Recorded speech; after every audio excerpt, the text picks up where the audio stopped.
మీరు కొత్తగా business start చేయాలనుకుంటున్నారా? మార్చ్ 16-17 హైటెక్స్ లో franchise India biggest ఫ్రో expo. Welcome to India's largest digital TV network Suman TV. నేను మీ విక్రమ్ దేశెట్టి. ప్రస్తుతం మనం రాజమండ్రి అర్బన్ నియోజకవర్గం అంటే రాజమండ్రి సిటీ నియోజకవర్గంలో ఉన్నాము. ఇక్కడ ఎందుకంటే అంటే వైఎస్ఆర్సీపీ ఇటు రూరల్లో కావచ్చు రాజమండ్రి సిటీపై టోటల్గా ఫోకస్ చేసిందనే చెప్పాలి. ఎందుకంటే గతంలో రాష్ట్ర వ్యాప్తంగా ఒక వైఎస్ఆర్సీపీకి హవా ఉంటే మాత్రం రాజమహేంద్రవరంలో మాత్రం ఈ 2 సీట్లు టీడీపీ కైవసం చేసుకున్న పరిస్థితిలో స్పెషల్గా ఫోకస్ చేసి ఈ నియోజకవర్గంలో నేతన ఎంపికలో జాగ్రత్త తీసుకున్నది అని అదే వైసీపీ అధిష్టానం అనేది చెప్పక తప్పని పరిస్థితి మనకు కనిపిస్తుంది. కాకపోతే ఇక్కడ కూటమి అభ్యర్థిగా ఇటు జనసేన, బీజేపీ, టీడీపీ నుంచి ఆదిరెడ్డి వాసు ఉన్నారు. అంటే గతంలో 2014 ఎన్నికల్లో ఇక్కడ ఆదిరెడ్డి భవానీ ఎమ్మెల్యేగా గెలుపొందారు టీడీపీ తరపు నుంచి. ఇప్పుడు ఆమె భర్త, ఎందుకంటే వాసు వెరీ యాక్టివ్గా పాలిటిక్స్లో ఉంటారు. ఎందుకంటే ఆదిరెడ్డి ఫ్యామిలీ అంతా కూడా రాజమహేంద్రవరానికి చాలా సుపరిచితులు. ఎందుకంటే ఫస్ట్ మేయర్గా అంటే ఒక మేయర్ పదవిని కైవసం చేసుకోవడం కావచ్చు, లేకపోతే లోకల్ బాడీ ఎలక్షన్స్లో వాళ్ళ యాక్టివ్ రోల్ కావచ్చు. ఆదిరెడ్డి అంటే వీళ్ళ నాన్నగారికి సంబంధించి ఎమ్మెల్సీగా గతంలో పనిచేసిన అనుభవం, ఇవన్నీ కూడా పొలిటికల్గా మొత్తం అందరూ కూడా పబ్లిక్తో మమైకమై ఉన్నాము.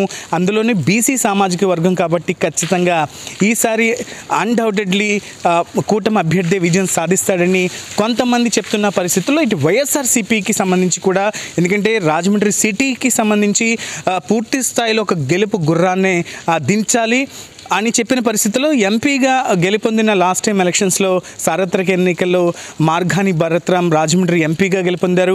మరి ఎంపీ లాట్స్ నుంచి కావచ్చు, లేకపోతే లోకల్గా ఉండే ఈ గవర్నమెంట్ ఫండింగ్ తోటి మొత్తం రాజమహేంద్రవరంలో స్పెషల్ ఫోకస్గా ఇక్కడ ఎన్నో అభివృద్ధి కార్యక్రమాలు చేపట్టామంటూ కూడా భరత్ చెప్తున్న పరిస్థితుల్లో భరత్ని ఎంపీగా కాకుండా ఈసారి అసెంబ్లీ అభ్యర్థిగా రాజమండ్రి సిటీ క్యాండిడేట్గా వైఎస్ఆర్సీపీ నిర్ణయం తీసుకొని ప్రకటించింది. అప్పటి నుంచి కూడా తన ప్రచారాన్ని, ఎందుకంటే ఇక ఎంపీ ఉన్న భరత్ ఇటు మోరంపూడి ఫ్లైఓవర్ విషయంలో కావచ్చు, లేకపోతే కొన్ని అంశాల్లో ఖచ్చితంగా మేము ఎప్పుడు ఏ ఎంపీ కూడా ఇక్కడి నుంచి గెలుపొందిన ఎంపీ చేయని అభివృద్ధిని మేము ఖచ్చితంగా రాజమహేంద్రవరానికి చేసాం.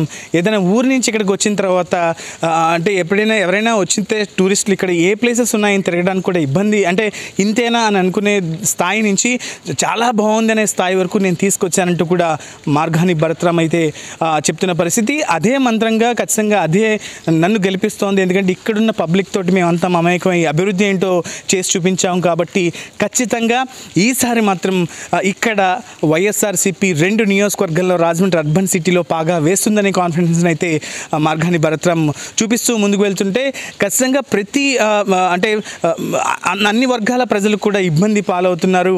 అందులో కూడా ఇద్దరు బీసీ సామాజిక వర్గం కాబట్టి, అంటే ఇద్దరు క్యాండిడేట్లు బీసీ సామాజిక వర్గం కాబట్టి ఇక్కడ బీసీ కూడా కీలకంగా ఓట్ బ్యాంక్గా మారుతున్న పరిస్థితుల్లో మళ్ళీ టీడీపీకే బీసీలు పట్టం కట్టబోతున్నారు.